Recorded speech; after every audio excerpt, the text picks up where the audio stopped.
welcome back to the Reinvention Channel in our Spotlight interview series. This is your host, Vidette Vanderweide, and I'm so excited to bring you this beautiful story that I am even excited to learn more about. And this guest is an inspired woman who I think will bring you much inspiration in your own life. So let me give you a quick bio, official bio, and then I'm going to have her introduce herself to you so that you have her story, and we will get into all of the nuts and bolts of this interview after that. So Kim de Blecourt is a media veteran, experienced writer and speaker, and expert on international adoption. Kim has recently joined the Food for Orphans organization staff as adventure specialist. That sounds exciting. Leading groups of those concerned to visit and encourage orphans around the world. I love that. Kim leads a blog ministry at nourishedhearts.com to encourage and create community around those involved in orphan care internationally. Kim and her husband, John, have been married for 15 years and are the parents of 2 children, JC, who's 12, and Jake, who's 6. And they reside in Michigan. So, Kim, thank you so much for being here, and I'm excited to hear your story. But first, thanks for being here. Oh, thank you. I'm excited to share with you and your listeners, too. Perfect. So give us a little bit of background of who you are and your journey in so many words up until this point. Great. Well, it's always hard for me to get used to that introduction because if I were just to personally introduce myself, I would just say, look, daughter of God, wife of Jan, mom to JC and Jake, and follower of his leading, basically. Mm-hmm. So I was part of corporate America for over 15 years. My graduate degree is in human resource development, which is basically a training development degree. And I stepped away from that when our family started. Mm-hmm. So I'm a stay-at-home wife and mom by choice. And because of the international adoption of our son, it has taken my life into a dramatic new direction that surprises no one more than me. Right. I mean, isn't that funny? Everyone is flabbergasted by it. It's funny when we surprise ourselves. We take a look and we think, what have I done? But this is great. But I never saw that coming. It's exciting. So talk a little bit about the adoption of your son and give us a little bit of background on that, because that's what I thought was extremely interesting, and I'd like to hear more about that. Well, the background to our adoption really started in 2003 with a short-term mission trip to Ukraine. Our church has had an ongoing relationship ever since, really, the USSR broke up. Mm-hmm. Ukraine is a post-Soviet country. The capital of Ukraine, Kiev, mm-hmm. used to be Russia's capital city before Moscow. Mm-hmm. It is very Russian in orientation. I still consider it a post-Soviet country. And in the oblast where I was, the section of Ukraine that I was, they spoke Russian. Okay. I heard very little Ukrainian, and when I did, it was out in the remote villages. Mm-hmm. Okay. So that's a little bit of background on that. And that was where my heart was broken for the orphan and street children. Mm. It's not that I had never met an orphan. It's not that I had never been exposed to the foster care system, even in our own country. It's that it was in Ukraine during that short-term mission trip that I actually saw kids crawling up out of the manholes. Oh my it's God. there that they were approaching me for money in clothes that were falling apart at the seams. Mm-hmm. And they were so dirt encrusted themselves that you knew that it had been months since they had seen a bath. Mm-hmm. I mean, that kind of poverty, that kind of child neglect and abuse is what broke my heart for that situation. So that when we came to the point of adopting, that's why Ukraine. So why did you get to the point of adoption? My husband and I had talked about adoption as a means of expanding our family back during, I don't know if it was dating or engagement period. I know before we'd even married. Okay. I was the one who broached it. I was the one who said, after we have whatever biological children we're going to have, mm-hmm. I would like us to consider expanding our family through adoption. Mm-hmm. And bless his heart, my husband was open to that even before he married me. Wow. What do you think, where did you get that desire to do that, to adopt? Well, my undergrad was studying law. And I actually ended up doing an internship with the local probate court to my university. During that time period, 3 different semesters, I ended up being what they considered an intern probation officer. Okay. With troubled kids, working with troubled kids. So I guess I kind of think it sprang from that. Gotcha. So when you went to Ukraine, it was to work with orphans, but not necessarily at that point to adopt. Is that right? Right. We were working with churches, outreaching to children of the area, and which just happened to include some orphanages. Okay. So you ended up staying there for a year. Is that right? Is that when you stayed there for a year, or did you go back? No, I ended up living in Ukraine for a year during the actual adoption of our son. Okay. It was supposed to be about 4 to 6 weeks. Oh my gosh. So what took that long? What happened? It was during a presidential election year, so we have to set the setting. Our prosecutor involved in our case was of the political party that no longer agreed that international adoption was truly right for his country anymore. Mm-hmm.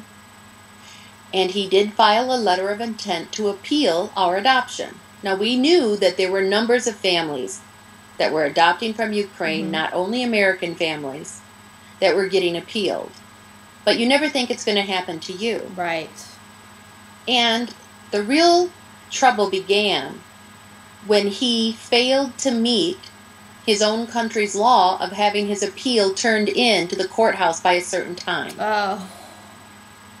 And so I went and asked the judge for my decree, and I legally processed our son out of the orphanage. Mm-hmm. He had failed to meet their law, so I took up my right. Mm-hmm. Well, what I did was I incurred an enemy. Right. In the prosecutor? In the prosecutor, because shame is a very big part of their culture. Okay. And it wasn't only the fact that I was a woman, I was an American woman at that. Right. So one thing led to another, and he became an epic foe and fought me basically illegally from that point on. Gotcha. So let me digress a little bit and go back from that original mission trip. How long between then when you went back to live and actually do the adoption was that, from the initial trip to the actual adoption? Okay. Let me see. I visited there in 2003. We started the adoption process in 2007. Oh, okay. But we didn't get to travel there until 2009. Okay.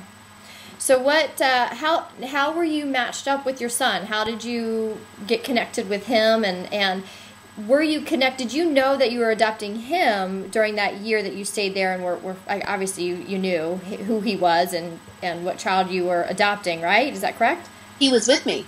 Oh, he was. Okay. Because I had legally processed him out of the orphanage. The prosecutor simply stopped me from getting him out of the country. He was already mine. Okay. And how did you find him? Like, what was the process in finding him and meeting him and telling him that you were going to be his mom? In Ukraine, you go to a very centralized office called the Special Department of Adoptions. Mm-hmm. It's a longer title than that in Russian, but that's basically what it translates to. The SDA, Special Department of Adoptions. And so when you go there, you're presented with file folders. And based on that manila file folder of stark information and outdated photos, you're to make a decision of what one child you want to go visit. Then you go to... How do you begin? How do you begin doing that? I imagine that would just tear at your heart, knowing that for the child, there's that beautiful child you choose, but there's all the other ones that didn't get chosen. It's just, I would imagine that would be very emotionally challenging for you. It is. It is. Both my husband and I have remarked on that several times. Mm-hmm. It just seems to be such a base representation of a human life to us. Yes. Yes, it almost demeaning, but that's the process, and we respected the process, and we did our best, and you go and spend time with the child, and it's funny, Vidette, that the moment they brought our son in, we knew. Yeah. We turned to each other and said, this is our son, and I can't explain it better than that, except that we had been praying toward that end. Yeah. So. And ultimately, I think that's my belief as well. Is the child you chose is the child that was called to you, and you know. So I think it's perfect no matter what. But I still think the human part of it, of having to choose that child and separate yourself from the human part and the emotional part, and really just sink into your spiritual part that connects you to that one presence that's just leading you to that child is kind of letting go of the mind stuff and accepting what is to be perfect I think is the only way to go in that kind of situation, and just trusting. So you stayed there for a year, and then what happened? Finally, how did that whole thing end? Well, it ended very dramatically, which is why there's a book. Yeah. And we've been contacted by movie people now. So that's just kind of the point we're at. Yeah. It ended up with a volcano blocking us. Oh, I know what you're talking about. Okay, keep going. It's just like a movie. We couldn't get I feel out like I'm listening to a movie. of the country. Once we had finally had 3 trials later and fought and stayed, and we were finally on our way, everything was done, he had his passport, we could leave, and we couldn't get a flight out. Wow. So then we ended up having to go by car, because then the prosecutor got wind that we had processed everything so quickly. He thought it would take us about 2 weeks. We got everything done in 2 days. Wow.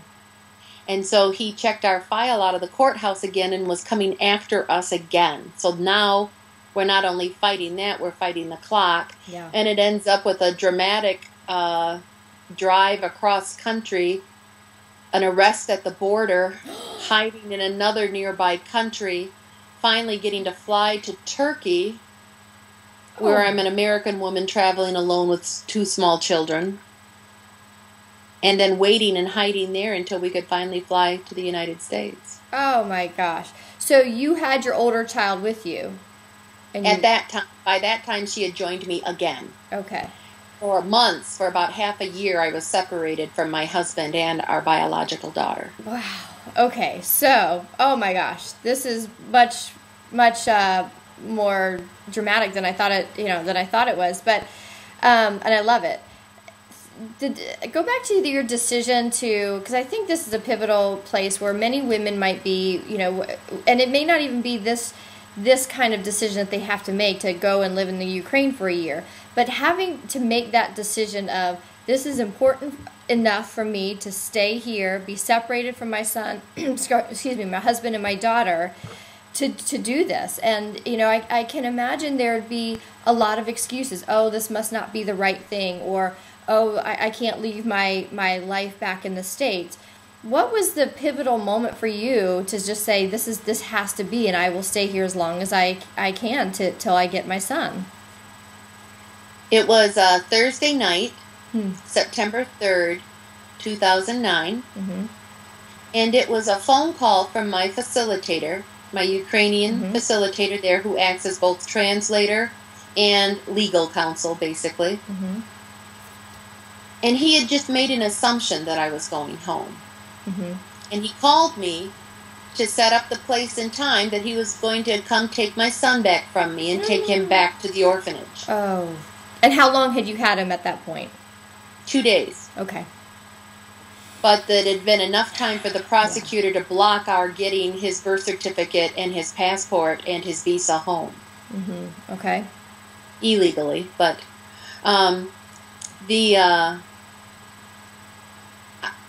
just something within me broke at that point. Yeah. During that phone call, that he was making this assumption, probably based on his 10 plus years of being a facilitator. And all I could sit there and think of was him going back there where I knew he wasn't getting good treatment. Yeah.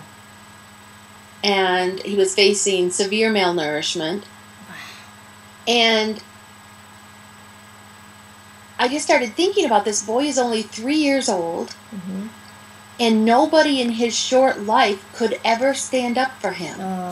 No blame being placed here. It's just that within their culture and their belief systems and everything else, he was not going to be adopted there. Yeah. That was already clear. No, he had no extended family left. His mother had died, his birth mother. I mean, everything that could have happened didn't for him. Right. And I just couldn't be another link in that chain. Somebody had to stand up for him. Right. And out of all the children that we had seen, I mean, because you see hundreds in the orphanage when you go, this was the only one we could help. Right. And it just became a no, Boris. I'm not going anywhere. And he's not going back to the orphanage. I'm staying. Wow.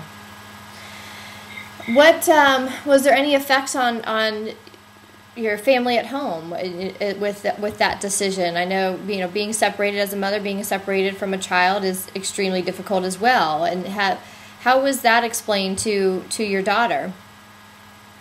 And did she understand that? She did understand, but at the time, no way did we think it was going to stretch out to a year. Yeah. Oh, right.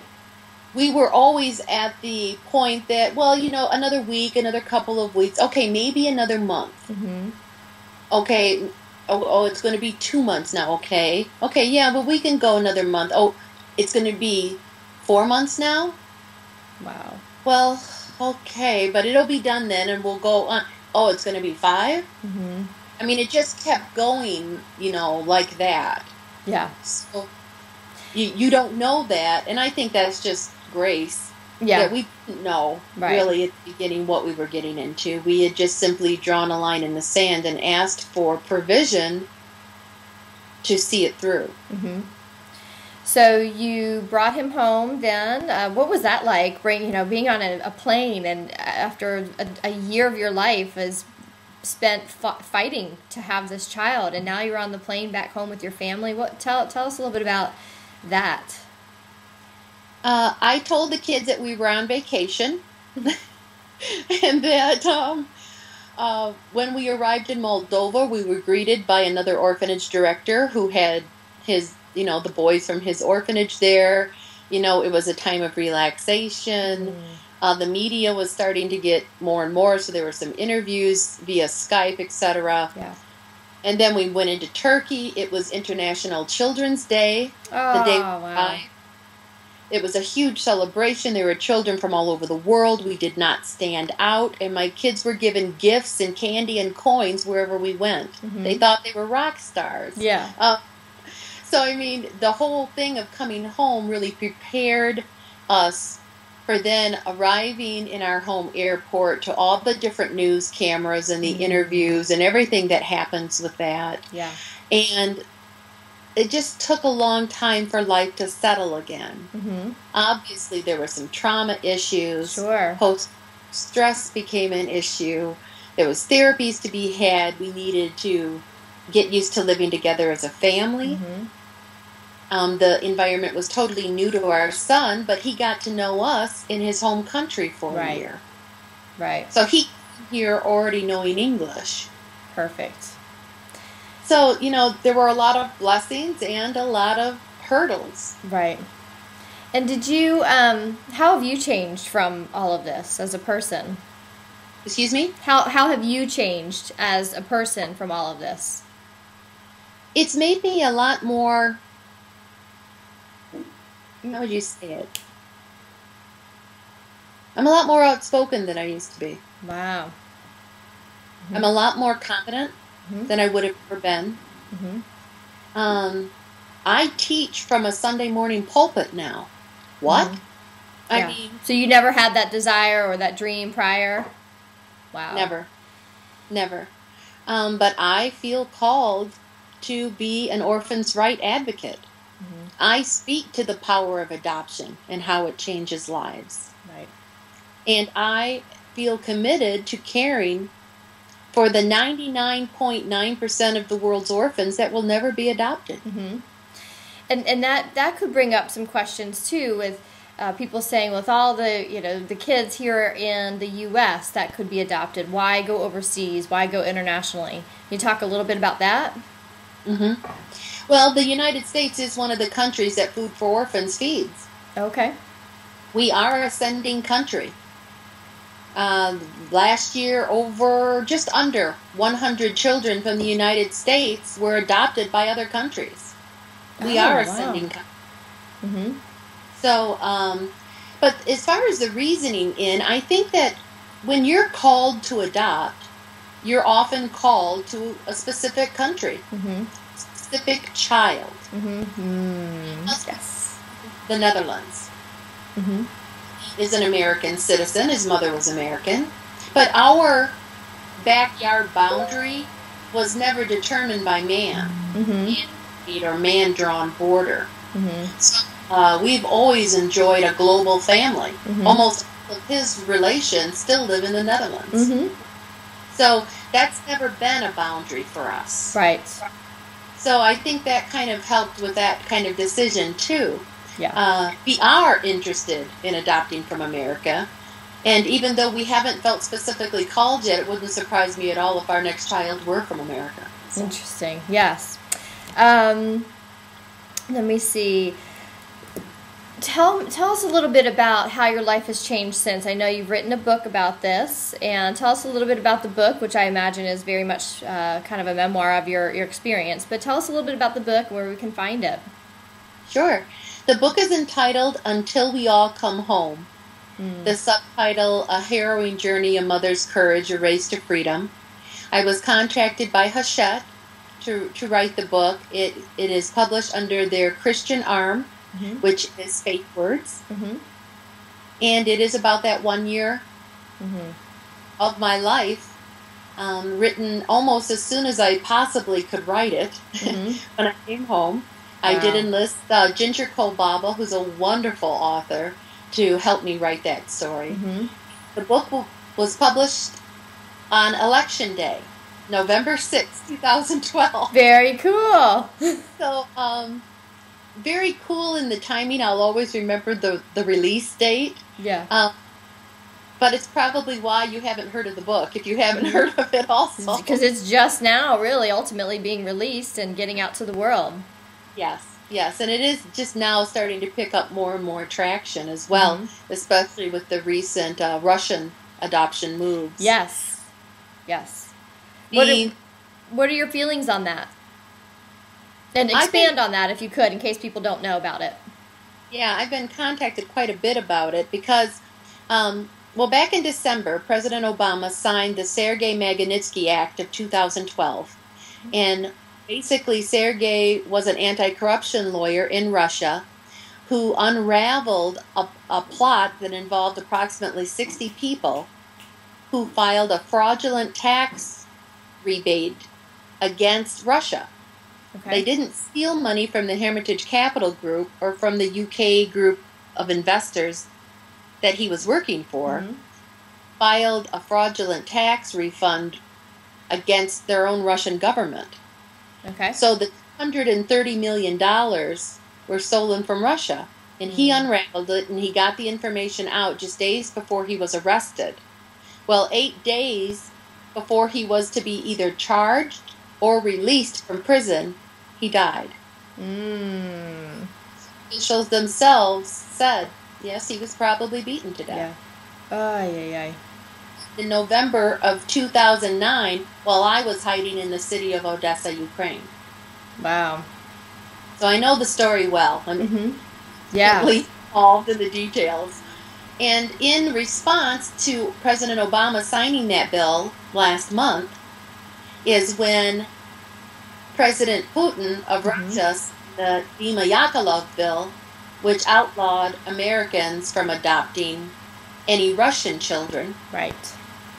That's just the first law. They believe that eventually they're going to close down international adoption to all countries. Wow. So that it just gave a whole new meaning to using children or country citizens as political pawns. Right. And tell me about Food for Orphans. What is your role in that, and what is your vision for it? Well, Food for Orphans is the nonprofit organization that I've supported for years. Matter of fact, all of the author proceeds from our book go to Food for Orphans. Very cool. Their only concern really are feeding orphans. We're in 17 countries around the world, like I said, including the U.S. Okay. It's making sure that they get one nutritionally enhanced meal per day. I mean, the vitamins that are contained within that meal are enough for an entire day, and that's of a malnourished child. Right. Okay. Wow. And so, each country's tastes are different. They're flavored differently. Mm-hmm. Some are rice-based. Some are corn porridge-based. It just depends on the country's tastes. Wow. And sometimes even what's available, because in some countries we actually have food processing plants there supplying this enhanced packaged meal to the orphans. They also have a backdoor feeding program, because typically around orphanages you will have street children that perhaps have either ran away from or that they don't have room for inside the orphanage. Outside of the orphanage. Our backdoor feeding program allows those children to be fed as well. Right. It's crazy. Do you have, and I'm putting you on the spot here because I didn't prepare you for this. Do you have statistics of how many orphans are in the world, or how many orphans food for orphans is helping, just so we have some way to grasp the challenge as well as the help that you're giving? It depends on which statistics you want to go with.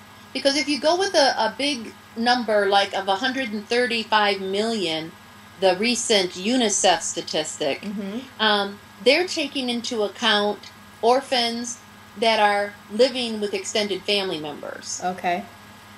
And they're not necessarily capturing all of those who are actually in orphanages or foster homes.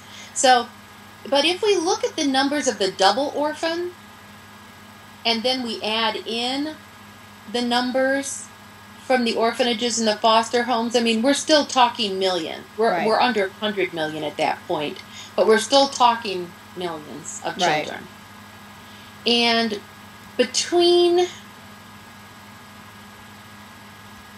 I can safely say that as a just starting out small organization, we are feeding approximately 3,000 a day. Wow. Between 2,500 and 3,000 a day. So you can see it's a very small amount. Yeah. Compared to mouths that may be out there waiting to be fed. Right. I know that we have a list of over 100 orphanages that have already passed all our pre-qualifications. That we're simply just waiting for the money to feed them. The funding. So how does one, is the funding coming from organizations, individuals, both? Tell us how we can be a part of it. Organizations, from individuals. On nourishedhearts.com, my blog, you'll see a donation button on every page. Okay. It's all directly linked. We host food packing events throughout America. We hope to expand beyond, but right now within America, that cuts our meal cost per child in half. What? If we supply the packing at a food packing event, rather than 50 cents a meal, it only costs us 25 cents a meal. Oh my gosh. Okay. And how would one find out about food packing events? Is that on your blog or on a different website? Tell me. Different website called foodpackingevent.com. Okay. Pretty straightforward. Yeah. And you can see where there's a food packing event coming near you. You can also information on a contact form on how you can host one. Okay. How your community group can host one. Your house of faith can host your university, your sports team. We have all different types of organizations. Wow. So as we wrap up, tell us what the one thing that you just want to get out in this world, and the one golden nugget that you have to share and share with us. I believe that the one organization that can make the biggest difference in our fight against orphanism as a societal disease is the church. I don't believe that there's another organization that is better strategically placed around the world. I've been in villages that don't have a post office, but they have a church. They have a church. So I believe that God has strategically placed His church around the world. And as Katie Davis said in her book, if only 7 to 8% of the professing Christians in the world would step up and either adopt or sponsor an orphan, there would be no more orphans in the world. Wow. That's the small amount of Christians that we need to do this. Mm-hmm. And until then, I'm simply trying to feed them. Yeah. Kim, this has been, it's been an interview that I didn't expect. I didn't expect it to be, I didn't know your story was as, I keep saying dramatic, and I don't mean it to sound like movie-ish, but obviously it is because you are being contacted about that. But this has been a very heartfelt, more emotional one, that the interview that I have done. And I love the fact that there are action steps that viewers can take to be a part of your movement and to be a part of the reinvention that you are creating in the world of orphans. So I want to thank you for your dedication to your son, which opened up this purpose for you in this world. And I hope that by somebody seeing your story that they open up their purpose in this world, because it was a phenomenal story. And I thank you. You know, this was just kind of a random thing that I threw out on, on Reporter Connection, and you came back, and I chose it out of a lot of different submissions. So it, to me, again, is a story that had to be shared, and we were connected for a reason. So I want to thank you for taking this time with us. For the viewers out there, go to nourishedhearts.com, and also check out, as soon as I get off this interview, I'm going to check out foodpackagingevent.com, because if 5, 10, 15 of us who see this actually do something and arrange that, we could make even a huge indentation on the challenge that you have with the cost of the meals. So, Kim, thank you for sharing your story with us. Thank you, Vidette, and I'm happy to come back anytime. Perfect. For all of you out there, obviously this is a very emotional story, and one that I believe needs to be shared, and I'm hoping you do too. So if you could take it upon yourself to share this, tweet this, get this interview out in the world so we can do our part in helping orphans internationally as well as here in the U.S., I would appreciate it, and I know Kim would appreciate it. So thanks for being here on this Spotlight interview. We will see you on the next one. See you then.